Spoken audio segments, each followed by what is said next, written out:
तो सबसे पहले तो हमारे सेकंड चैनल को सब्सक्राइब कर लेना, जहाँ पे हम anime review and movie reviews करेंगे। तो हाँ, मूवीज से रिलेटेड या एनिमे रिलेटेड कंटेंट चाहिए तो उस चैनल को सब्सक्राइब मारा हो, लिंक डिस्क्रिप्शन में सबसे ऊपर है। लेकिन फिलहाल अगर हम इस वीडियो की ओर बढ़ते हैं तो आज के इस वीडियो में हम बात करने वाले हैं Saitama versus whole Marvel Cinematic Universe की। हाँ, ध्यान रहे, मार्वल सिनेमैटिक यूनिवर्स। हम यहाँ पे कॉमिक्स से मार्वल के कैरेक्टर्स को नहीं उठाएंगे, सिर्फ मूवीज वाले कैरेक्टर्स की बात करेंगे। और जहाँ तक साइतामा की बात आती है तो हम इसे एनिमे से ही उठाने वाले हैं। हम मांगा के फीड्स इसके यहाँ पे ऐड नहीं करने वाले हैं। हालांकि हो सकता है कि मैं ये वीडियो पार्ट में बना रहा हूँ और जो इसका अगला पार्ट हो उसमें हम साइतामा को मांगा से उठाए एंड अवेंजर्स को कॉमिक से, तो उस पार्ट को भी मिस मत करना। लेकिन फिलहाल आज के वीडियो में हम मार्वल सिनेमैटिक यूनिवर्स का कंपैरिजन एनिमे वाले साइतामा से करेंगे। तो जल्दी से इस वीडियो को स्टार्ट करते हैं।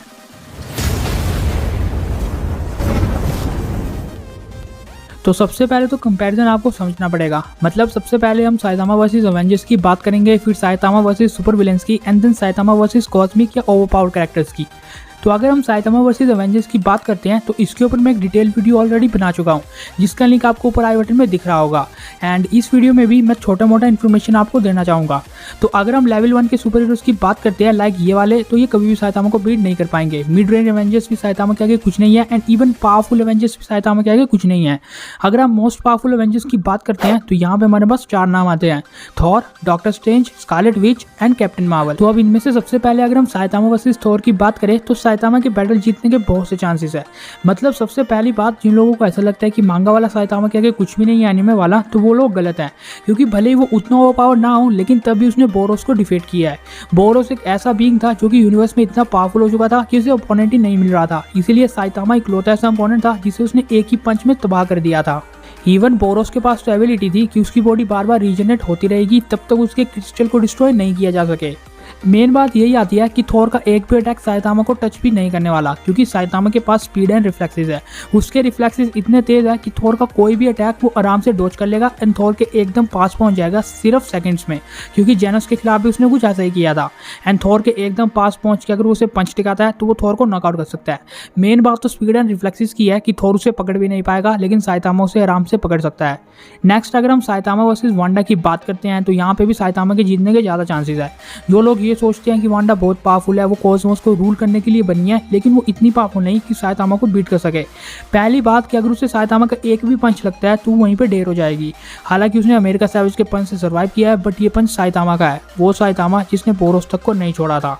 अब यहाँ पे बात ये आती है कि साइतामा मैजिकल अटैक से इम्यून है।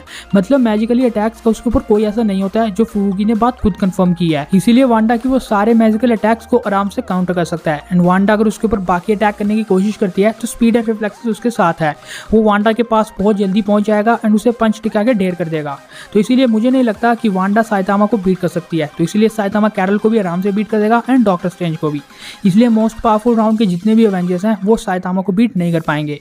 बाकी मैंने शॉर्ट में एक्सप्लेन इसीलिए किया क्योंकि मैंने एक डिटेल वीडियो बनाया जिसका लिंक आपको ऊपर आई बटन में भी मिल रहा होगा, तो आप यहाँ से देख सकते हो। तो ये तो बात होगी एमसीयू के मोस्ट पावरफुल अवेंजर्स की। अब बात करते हैं एमसीयू के मोस्ट पावरफुल विलन्स की। यहाँ पे हम कुछ गिने चुने विलन्स की बात करेंगे क्योंकि ये बहुत पावरफुल है, एंड अगर यही साइतामा को बीट नहीं कर पाए तो सिंपल क्या ही कर पाएंगे। यहाँ पे हम बात करने वाले हैं Thanos, Hela, Gorr, Ego the Living Planet, Surtur, Kang, Ultron and Dormammu. तो सबसे पहले साइतामा वर्सेस सर्टर की बात कर लेते हैं। अब साइतामा ने सर्टर के जितने एक विलन को ऑलरेडी डिफीट किया है एनीमे में, बट हाँ ये बात है कि ये सर्टर के पावर लेवल के आसपास भी नहीं था, क्योंकि सर्टर एक बहुत ओवरपावर्ड कैरेक्टर है जिसने ओडिन तक को बीट किया है एंड हेला को इतना बुरा हराया है। इसीलिए सर्टर के पास एडवांटेज फायर मैनिपुलेशन और उसकी ट्वाइलाइट स्वॉर्ड का होने वाला है। बट फैक्ट ये है कि सर्टर की हाइट इतनी बड़ी है कि उसकी स्पीड बहुत कम हो जाती है, इसलिए साइतामा के आगे उसकी स्पीड बहुत कम हो जाएगी एंड साइतामा उसके सारे अटैक से इजीली डॉच कर जाएगा अपनी स्पीड एंड रिफ्लेक्सेस की हेल्प से। साइतामा इतना तेज है कि उसके पास जाके कब उसे पंच टिका दे उसे पता ही नहीं चलेगा। वो इतना लंबा जंप मार सकता है कि सर्टर के मुंह तक पहुंच के उसे पंच टिका दे।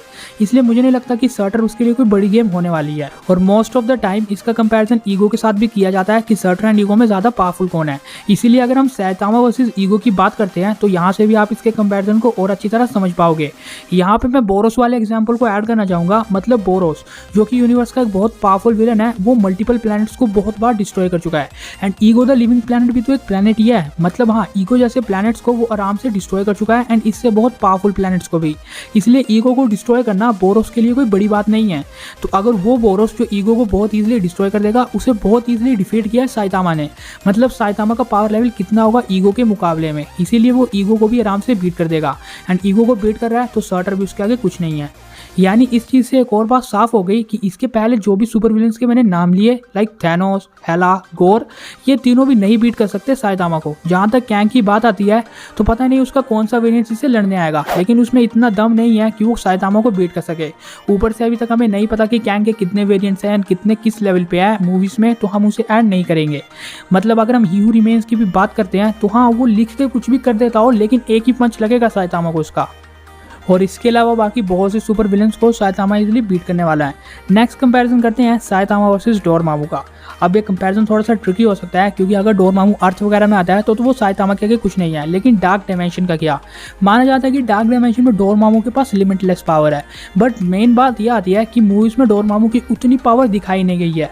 मतलब अगर हम सिंपली मूवीज़ के बेसिस का कंपेरिजन करें, या मूवीज़ के डोरमामू या फिर एनिमे के साइतामा का, तो वहाँ पे साइतामा के जीतने के ज़्यादा चांसेस है। तो सबसे पहले अगर हम शुरू से शुरू करें तो डोरमामू एक ऐसा बीइंग है जो मैजिक में मास्टरी हासिल कर चुका है, इसीलिए मे भी शायद उसे पता हो कि ऑलरेडी साइतामा कितना पावरफुल है एंड वो उसकी डायमेंशन में आ चुका है। इसलिए हो सकता है कि वो अपनी बाकी आर्मी से उसे डिस्ट्रैक्ट करने की कोशिश करे। तो हाँ, ऐसा भी हो सकता है, बट मुझे नहीं लगता कि मूवीज़ में डोरमामू ऐसा कर सकता है, क्योंकि अगर वो इतना कैपेबल होता तो उसे ऑलरेडी पता है कि डॉक्टर स्ट्रेंज आ रहा है एंड टाइम स्टोन का भी वो यूज़ कर सकता है, तो इसलिए वो पहले से वेल प्रिपेयर्ड रहता। पर डोरमामू ने ऐसा नहीं किया, इसलिए एमसीयू का डोरमामू उतना पावरफुल नहीं है जितना कॉमिक्स का है एंड उतना ओवरपावर नहीं है। मेन बात यही आती है कि उसे ज़्यादा स्क्रीन टाइम नहीं दिया गया है। और जिस तरह से उसने डॉक्टर स्ट्रेंज को मल्टीपल टाइम्स मारा था, अगर वो वैसे ही अटैक साइतामा के ऊपर करता है तो पहली बात फिर से वही आ जाएगी कि साइतामा को एक भी अटैक लगने ही नहीं वाला है। ड्यूरेबिलिटी की फीट की तो बाद में बात आती है, बट पहले साइतामा को अटैक भी लगना चाहिए। वो इतना तेज है कि इन अटैक से इजीली डॉच कर जाएगा एंड फिर उसे एक ही पंच में ढेर करने का दम रखता है। साइतामा इतना कैपेबल है कि अगर वो अपने सीरियस पंच से डोरमामू को टक्कर दे तो मे भी वो डोरमामू को नॉकआउट कर सकता है एंड एमसीयू वाले को तो पक्का ही कर देगा। हालांकि कॉमिक्स में Dormammu literally next level being है जो मल्टीपल यूनिवर्सेस को क्रिएट कर चुका है एंड इसके अलावा उसने सेलेस्टियल से भी ज्यादा पावर्स होल्ड किया है। ऊपर से वो इटर्निटी के सबस्टांस को भी डिसइंटीग्रेट कर चुका है। लेकिन बात यह आती है कि ये सब कॉमिक्स के फीट है, इसीलिए हमें साइतामा के मांगा के फीट्स को भी ऐड करना पड़ेगा। बट यहाँ पे मैं सिर्फ मूवीज या लाइव एक्शन की बात कर रहा हूँ, लाइक मूवीज एंड एनिमे की, तो यहाँ पे हम इनकी बातें नहीं करते हैं तो ही ठीक है। लेकिन अगर हम एमसीयू एंड एनिमे साइतामा की बात करते हैं तो मे बी एनिमे वाला साइतामा एमसीयू के डोरमामू को बीट कर सकता है। इसके बाद नेक्स्ट अब हम कॉस्मिक एंटिटीज की बात करते हैं, यानी एमसीयू के सबसे पावरफुल बीइंग्स। यहाँ पे हम सीधी तरह सेलेस्टियल्स की बात नहीं करने वाले हैं, यहाँ पे हम एक ही सेलेस्टियल्स के साथ इसका कंपैरिजन करेंगे, बाकी आपको खुद समझ आ जाएगा।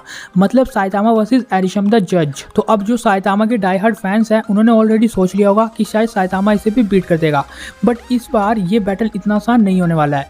मतलब इस बार एरिशम द जज खुद उसके सामने है, वो एरिशम द जज जिसने शायद एमसीयू में बिग बैंग करवाया एंड यूनिवर्स को बनाया है। यूनिवर्स को बनाना एक बहुत बड़ी बात है एंड उसका यही फीट्स काफी है साइतामा के ऊपर। मतलब अगर हम ध्यान से सोचेंगे तो साइतामा बहुत पावरफुल है, मतलब बहुत ज्यादा।